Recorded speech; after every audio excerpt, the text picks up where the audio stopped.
Dear student, hope you will be fine. Previous lecture में हमने infinite loops के बारे में स्टडी किया था।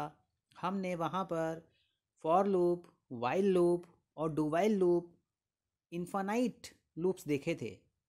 आज हम गो टू स्टेटमेंट और मैक्रो की हेल्प से इन्फानाइट लूप्स बना सकते हैं, उनके बारे में स्टडी करेंगे।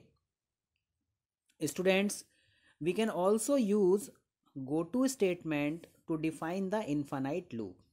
हम go to statement का यूज़ infinite loops डिफाइन करने के लिए कर सकते हैं। यहाँ पर go to की अगर मैं बात करूँ तो go to के साथ में मेरे पास में एक लेवल होता है, उस लेवल को हम कहीं दूसरी जगह पे डिफाइन करते हैं। तो यहाँ पर हम इन्फानाइट लूप बनाएंगे और go to में हम उसका लेवल डिफाइन कर देंगे। ये आगे के लेक्चर्स में जब मैं आपको गो टू स्टेटमेंट बताऊंगा तब हम जाके इसको स्टडी करेंगे। अभी केवल मैं आपसे ये कहना चाहता हूँ कि हम गो टू की हेल्प से भी इन्फाइनाइट लूप्स बनाते हैं। नाउ स्टूडेंट्स, अब हम बात करते हैं मैक्रोज की। देखिए, बेसिकली मैक्रोज है क्या। मैंने आपको बताया था कि हम सी लैंग्वेज में कांस्टेंट बनाते हैं। कांस्टेंट बनाने के दो तरीके हैं हमारे पास में। एक तो हम डिफाइन की हैश प्री प्रोसेसर का यूज़ कर लें, दूसरा हम कांस्टेंट कीवर्ड का यूज़ कर लें। स्टूडेंट्स, अगर मैं हैश डिफाइन बेसिकली क्या है, आपका एक मैक्रो है। मैक्रो बेसिकली क्या है कि जब भी हम इसका यूज़ करेंगे तो एक तो मैक्रो का नेम आता है और दूसरा मैक्रो की वैल्यू आती है।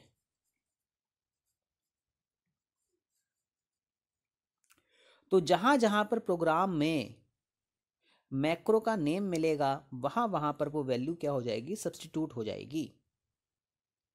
नाउ स्टूडेंट्स, प्रोग्राम देखते हैं। देखिए, मैंने यहाँ पर क्या किया, मैंने यहाँ पर सबसे पहले एक फाइल को इंक्लूड कराया, उसके बाद मैंने यहाँ पर मैक्रो का यूज़ किया है। देखिए, यहाँ पे लिखा hash define infinite for.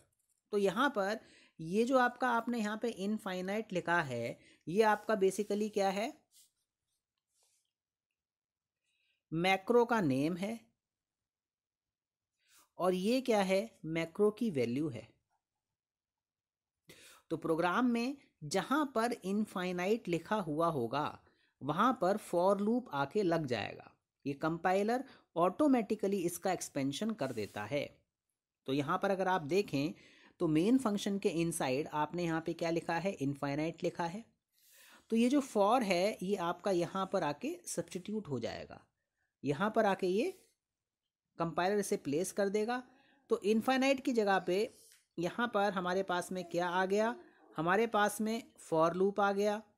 Now अब मैंने आपको इनफाइनाइट लूप्स में बताया था कि जो हमारा फॉर लूप होता है, अगर आप उसमें अपडेट एक्सप्रेशन, कंडीशन और इनिशियलाइजेशन अगर मेंशन नहीं करते हैं तो वहाँ पर इनफाइनाइट लूप बन जाता है। ये एक ऐसा लूप है जो कि लगातार एग्जीक्यूट करता रहेगा। नाउ स्टूडेंट्स,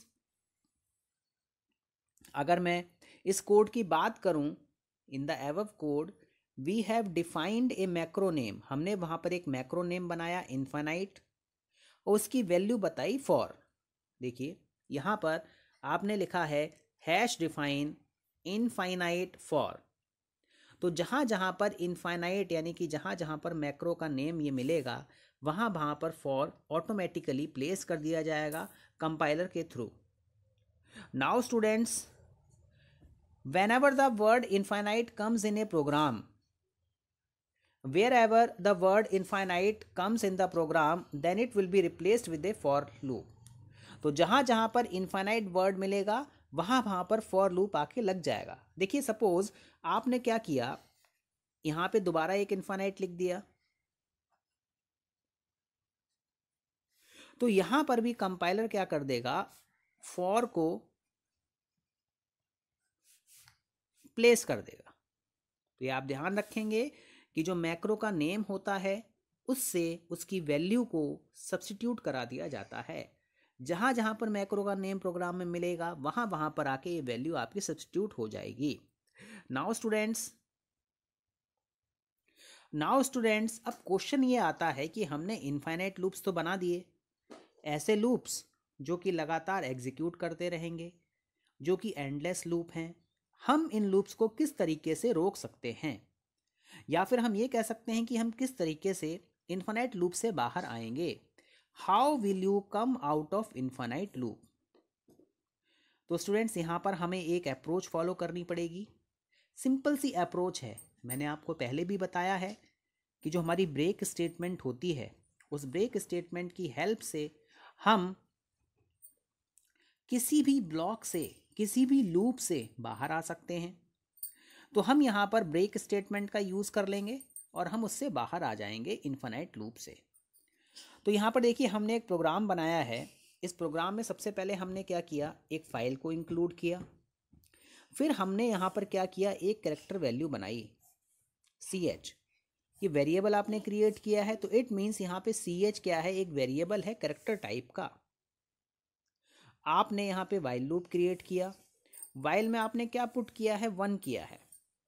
तो देखिए मैंने आपको बताया था कि वाइल के इनसाइड अगर आप 1 पुट करते हैं, एक नॉन ज़ीरो वैल्यू आता है, तो वहाँ पे कंडीशन क्या रहती है, हमेशा ट्रू रहती है।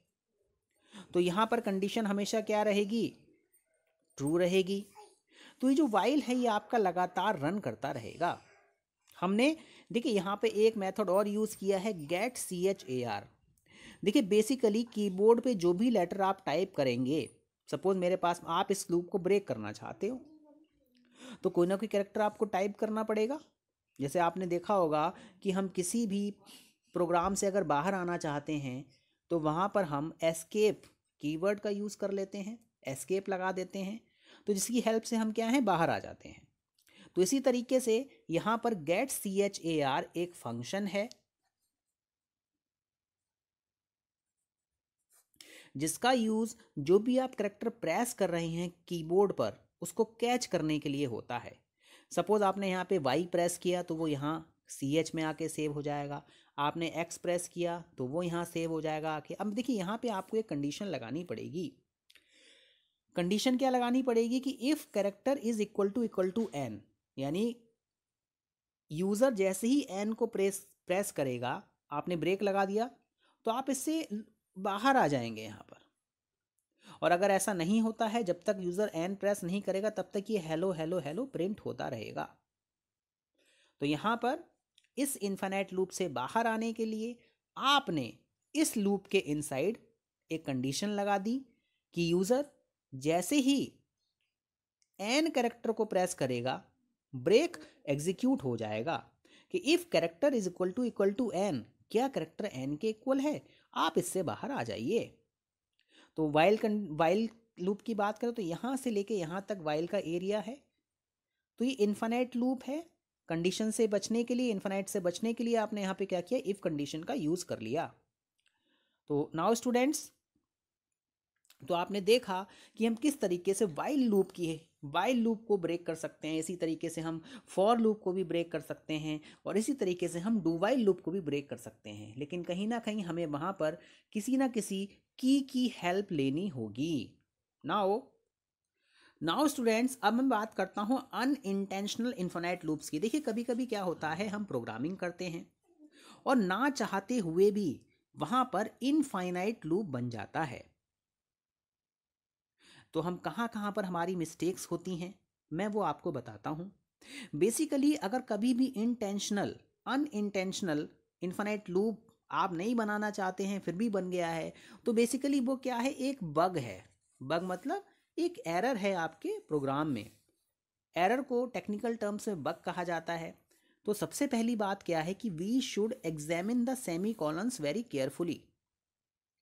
देखिए मैं अगर इस प्रोग्राम की बात करूं, तो इस प्रोग्राम में आपने क्या किया, कंडीशन तो लगाई, लेकिन यहां पर आपने लास्ट में क्या पुट कर दिया, सेमी कॉलन पुट कर दिया।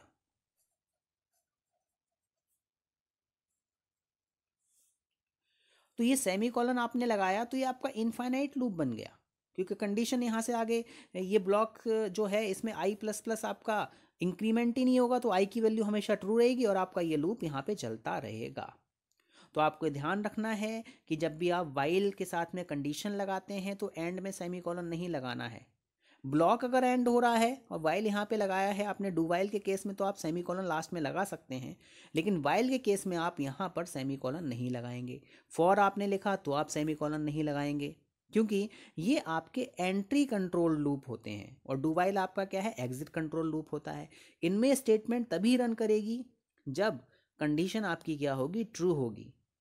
नाउ स्टूडेंट्स, आप जब इस प्रोग्राम को रन कराएंगे तो आपके इन्फिनाइट टाइम्स चलेगा, क्योंकि हमने यहाँ पे सेमीकोलन को पुट कर दिया है। सेमीकोलन आपको यहाँ पर नहीं लगाना है। नाउ देखिए दूसरा स्टूडेंट्स, हम कहाँ कहाँ पर मिस्टेक करते हैं कि जो हमारी लॉजिकल कंडीशंस होती हैं। देखिए मैंने आपको बताया था लॉजिकल में हम क्या करते हैं, कहीं पे हमने कंपैरिजन करना होता है, जैसे इक्वल टू लगा दिया हमने, ग्रेटर देन इक्वल टू लगा दिया, या फिर लेस देन इक्वल टू लगा दिया। ये हमारे सारी की सारी लॉजिकल कंडीशंस होती हैं। स्टूडेंट्स, हम कहीं पे लॉजिकल एंड यूज़ कर लेते हैं, हम कहीं पे लॉजिकल और यूज़ कर लेते हैं, तो हमें इनका यूज़ बड़ा केयरफुली करना होता है। देखिए मैं आपको एक एग्जांपल देता हूँ। यहाँ पर हमने फाइल को इंक्लूड किया, मेन फंक्शन क्रिएट किया। देखिए कैरेक्टर में आपने क्या किया, यहाँ पे एक वेरिएबल बनाया आपने ch, उसमें क्या किया, n को सेव कर दिया। बट यहाँ पर आप क्या कर रहे हैं, while ch equal to y print f hello. देखने में तो ये प्रोग्राम आपको बहुत ही सिंपल लग रहा है कि हाँ आसानी से यहाँ पे कोई मिस्टेक नहीं है, बट ये एक इन्फिनिट लूप बन गया। क्यों बन गया, देखिए हमने यहाँ पे इक्वलिटी यूज़ किया है। इक्वल टू क्या है हमारा, असाइनमेंट ऑपरेटर है। तो आप देखते हैं कि आपने क्या लिखा, a इक्वल टू 5। इसका बेसिकली मतलब क्या होता है कि जो 5 है वो a में जाके सेव हो गया। इसी तरीके से आपने यहाँ पे ch क्या कर दिया, ch में आपने y वैल्यू दे दी। यहाँ पे आपने कंपेयर नहीं किया है, यहाँ पे आपने सीधे सीधे असाइन कर दिया है। बल्कि यहाँ पे क्या होना चाहिए था, यहाँ पे इस स्टेटमेंट को करेक्ट करने के लिए आपको क्या यूज़ करना चाहिए था कि ch is equal to y. क्या ch y के इक्वल है, तब यहाँ पे जाके कंपैरिजन होता। तो स्टूडेंट्स, आपको वाइल के इनसाइड जब भी वैल्यू को कंपेयर करना है तो आप इक्वल टू ऑपरेटर का यूज करेंगे, केवल एक सिंगल इक्वल टू का यूज नहीं करेंगे। तो ये बात आपको ध्यान में रखनी है। Next student, we should always use the loop condition very carefully. देखिए हम वाइल लूप की बात करें, हम फॉर लूप की बात करें, या फिर हम डू वाइल लूप की बात करें, वहाँ पे हमारे पास में जो मोस्ट इम्पॉर्टेंट पार्ट होता है हमारा, वो हमारी कंडीशन होती है। कंडीशन को आपको बहुत ही केयरफुली लगा। देखिए हम यहाँ पे आई की वैल्यू 1 लिख रहे हैं और यहाँ पे हम आई प्लस प्लस कर रहे हैं। इट मीन्स आई की वैल्यू इंक्रीज होनी चाहिए और यहाँ पे इंक्रीज होगी वैल्यू, बट कंडीशन आपने क्या लगा दी है, I is greater than equal to 1। I की वैल्यू तो हमेशा 1 से ग्रेटर ही रहेगी, तो इसका मतलब क्या है, ये कंडीशन हमेशा ट्रू रहेगी और ये लूप हमेशा चलता ही रहेगा, क्योंकि कंडीशन जब तक फॉल्स नहीं होगी लूप टर्मिनेट नहीं होगा। कंडीशन हमें ऐसी कंडीशन यूज करनी है जो किसी समय पे जाके फॉल्स हो जाए। आप यहाँ पे क्या करेंगे, लेस देन इक्वल टू कर देंगे, 2 कर देंगे, तो एक समय ऐसा आ जाएगा कि आई की वैल्यू यहाँ पे आप क्या कर देंगे, माइनस माइनस करेंगे, तो एक समय ऐसा आ जाएगा कि आई की वैल्यू 1 से कम हो जाएगी और लूप आपका टर्मिनेट हो जाएगा। तो स्टूडेंट्स, ये आप ध्यान में रखेंगे कि आप कंडीशन इस तरीके से लगानी है कि वो एक समय पे जाके फॉल्स हो जाए। मैं आशा करता हूँ कि लेक्चर आपको समझ में आया होगा। धन्यवाद।